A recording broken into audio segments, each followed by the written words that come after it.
ששורף בריאות,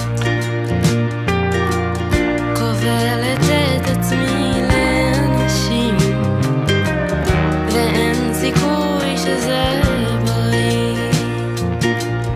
אני אומרת לעצמי שזה אנושי, אני כמו כולם, לכולם כואב והם ממשיכים.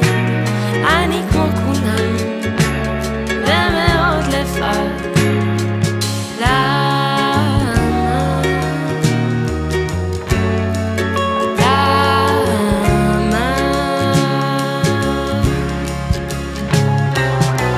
שנה שלמה של עיוורון, לא להתחרט, מאוחר מדי עכשיו, הזמן ממשיך